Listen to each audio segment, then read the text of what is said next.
Hello, thank you for my presentation. I'm going to be talking about otaku culture. Behind me, I have a banner. It's from Sword Art Online. The best way I can describe it is a TV series. I can compare and contrast it with Grey's Anatomy. Like I said, the thing they have in common is they're a TV series. The difference is that Grey's Anatomy, they have actors who are human beings in the real world, and these two here from Sword Art Online are characters who are fictionalized and animated. Those are the differences between the two. So today I'll be explaining the otaku culture and informing you the stigmas behind the culture in the Japanese and American society related to the word animating otaku and how they have evolved over time the definition of being an otaku in both societies. So, according to Journal of Asian Studies, there is reason to believe that we are all becoming some form of otaku.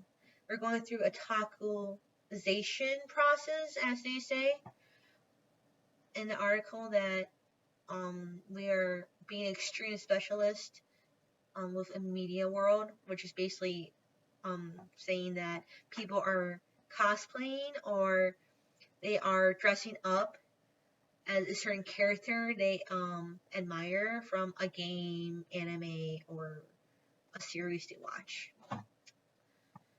And they are also altering the social media of consumption. Like these two items here are consumptions, for example. It doesn't have to be something you put on your wall. It could be also like a bracelet, a keychain.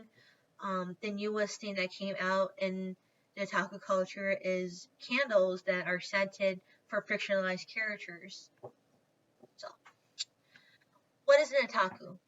According to Patrick Galbraith in his published book Otaku and the Struggle for Imagination in Japan, he gets the otaku definition from the Japanese dictionary, explaining that it's an individual who has a particular interest in a genre, object, or has extraordinary knowledge about the subject, but they are also they don't socialize and interact with other people.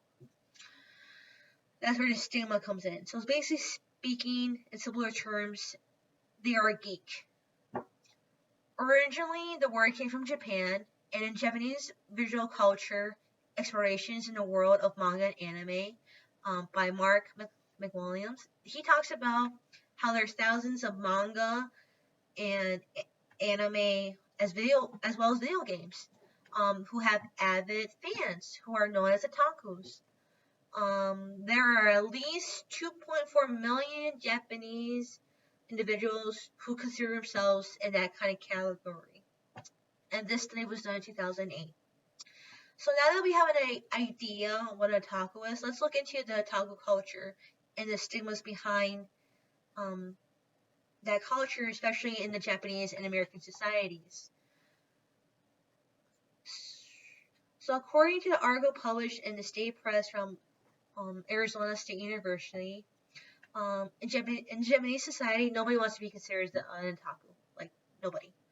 It is very looked down upon, and if you are known or people know that you're an otaku, especially in the Japanese society, they consider you as an outcast, and they think you're very weird to begin with. They also think, especially with the older generation in the Japanese culture, is that if you're male and you are an otaku, that means that the stigma means that you can't have a relationship with a female in the real world, but you have fantasizing ideals in the anime world. Like, they call them waifu, like, which means like a wife but who's fictionalized.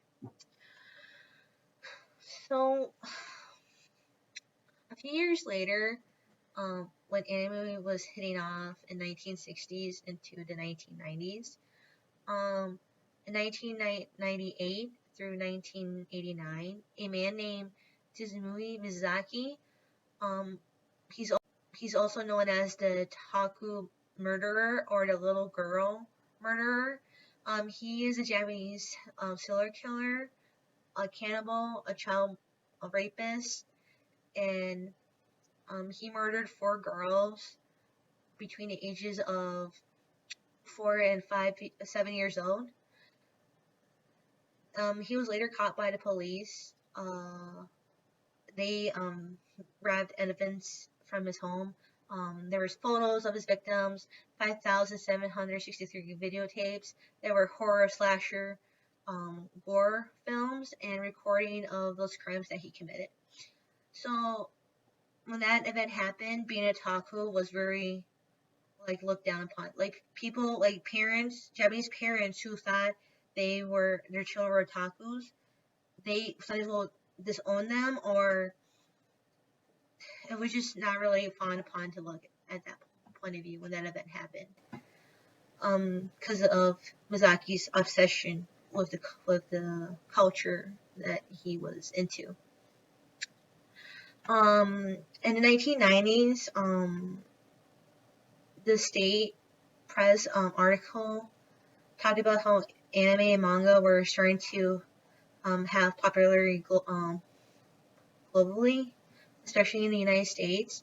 But in American society, they saw anime as childish and for only children. For example, Pokemon. Pokemon's for children. That's how they saw it. But in reality, Pokemon can be for anyone, no matter what age they are in. So I already talked about the stigma behind otaku culture in Japanese and American societies back then. We're going to talk about them today. So today they are more accepting in both societies.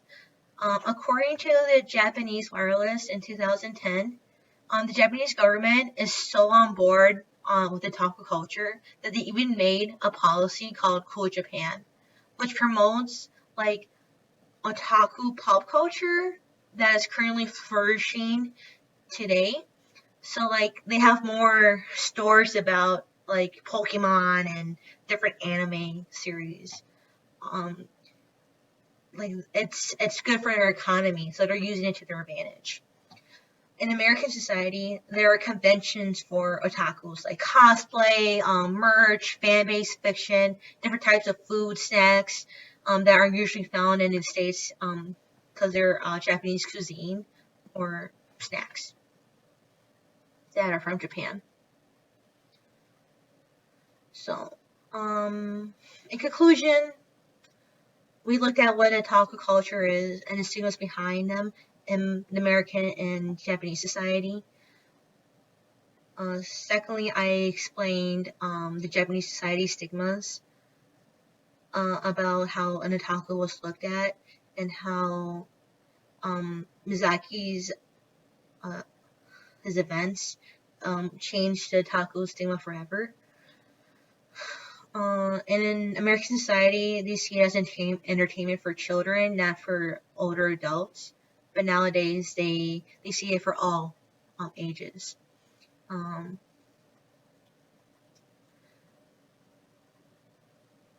So the otaku culture is more accepting in communities now. I see it more often than I did before. Thank you for watching my presentation. I hope you have a good day.